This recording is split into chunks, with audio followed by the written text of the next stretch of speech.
رزق میں برکت کا ایک بہت بڑا ذریعہ شکر ہے۔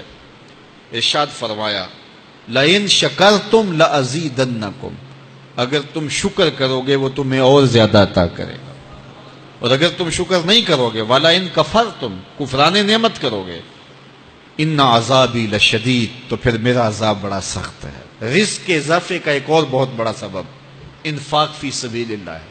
اللہ فرماتا ہے جو تم خرچ کرتے ہو تو جو چیز تم نے نکال دی اس کی جگہ اللہ تمہیں اور عطا کر دیتا ہے۔ بعض کا ہمارا یہ ہوتا ہے کہ کوئی آدمی مالی بحران میں آ گیا تو وہ کرتا کیا ہے کہ جو راہ خدا میں دینے کا کھاتا تھا پہلے اسے کلوز کرتا ہے، یہ فلاں مدرسے کو دیتے ہو یہ بھی بند کر دو، یہ مسجد کو دیتے ہو یہ بھی بند کر دو، یہ فلاں غریب کو دیتے ہو یہ بھی بند کرو، حالات ٹائٹ ہو گئے ہیں۔ لیکن 5 گاڑیاں ہیں تو 2 گاڑیوں پہ گزارا کر لیا جائے، پیٹرول بچے، یہ نہیں ہو سکتا۔ گھر کے لچھن وہی ہیں، لیکن بند کہاں سے کیا؟ جہاں سے رزق آنا تھا۔ ہمیں تو یہ حکم دیا ہے جب رزق تنگ ہونے لگے صدقہ دے کے رب سے کاروبار کر لو، صدقے سے تمہارے رزق میں اضافہ ہوگا۔ یہ رب کا وعدہ ہے اور اللہ کے وعدے جھوٹے نہیں ہو سکتے۔ رزق کی برکت کا ایک اور بہت بڑا ذریعہ النکاح ہے۔ فرمایا اگر تم نکاح کرو گے، تم فقیر ہو وہ تمہیں غنی کر دے گا۔ لوگ کہتے ہیں بچہ پیروں پہ کھڑا ہو لے تو پھر نکاح کریں گے، اللہ کہتا ہے تم نکاح کرو ہم پیروں پہ کھڑا کر دیں گے۔ ہمارا فلسفہ اپنا ہے، اس کا حکم اپنا ہے۔ وہ کہتا ہے ابھی تو یہ اپنے لیے نہیں کماتا تو جو آئے گی اس کو کہاں سے کھلائے گا؟ میاں جس نے آنا ہے اس نے اپنا رزق لے کے آنا ہے۔ تو بچوں کی شادیاں کرو، اگر وہ جوان ہو گئے رزق نصیب ہوگا۔ اپنے اہل خانہ کو نماز کے حکم دینے سے رزق بڑھتا ہے، کیونکہ جو صبح کا وقت ہوتا ہے یہ رزق کے بٹنے کا وقت ہوتا ہے، اور جس گھر میں صبح کے وقت لوگ سوئے ہوئے ہوتے ہیں وہاں بے برکتیاں ہوتی ہیں۔ تو طلوع فجر سے لے کر کے طلوع آفتاب تک اپنی اولاد کو، بیوی کو، بچوں کو نہ سونے دیں۔ اس وقت رزق بٹنے کے لمحے ہوتے ہیں۔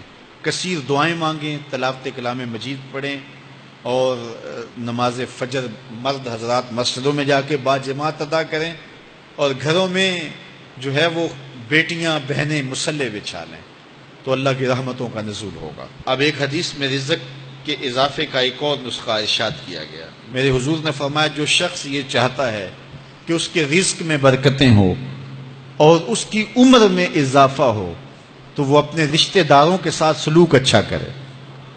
رشتہ داروں کے ساتھ اگر اچھا سلوک کرو گے تو پھر تمہارے رزق میں برکت ہو۔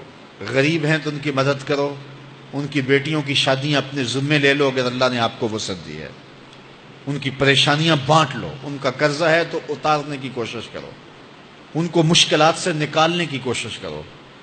تم ان کو مشکلات سے نکالو گے، اللہ تمہیں مشکلوں سے نکالے گا۔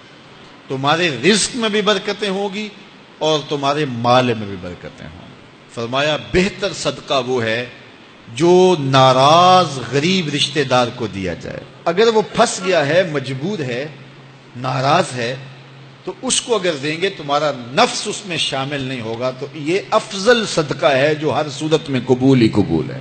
رزق کے اضافے کا ایک اور سبب الاحسان الی الضعفاء، جو کمزور لوگ ہیں ان کے ساتھ اس نے سلوک کرنا۔ الانفاق علی طلبۃ العلم، طالب علموں پہ خرچ کرنا، یہ بھی رزق میں اضافے کا سبب اور ذریعہ ہے۔ وہ حضرت بابا فرید نے کہا نا 6واں رکن دین کا روٹی ہے۔ گھر میں کچھ نہ ہو تو پھر نہ نماز اور نہ ہی دیگر امور کی لذت آتی ہے، تو یہ رزق فراواں اور وسیع اور مبارک نصیب کر دے اللہ۔ تو اس کے لیے ایک اور وظیفہ میں دیتا ہوں، اور وہ یہ کہ مغرب کے بعد 21 مرتبہ سورۃ الکوثر پڑھ لیں، کثرت ہو جائے گی انشاءاللہ۔ اول خدوشی پڑھ لیں، 5-7 منٹ لگتے ہوں گے، تو سورہ کوثر 21 مرتبہ روزانہ مغرب کی نماز کے بعد پڑھیں، اور اگر بہت زیادہ مسائل ہیں تو ہر نماز کے بعد پڑھ لیں، تو انشاءاللہ آپ دیکھیں گے کہ گھر میں برکتیں اترتی محسوس ہوں گی، انوار کا نزول ہوتے محسوس کریں گے۔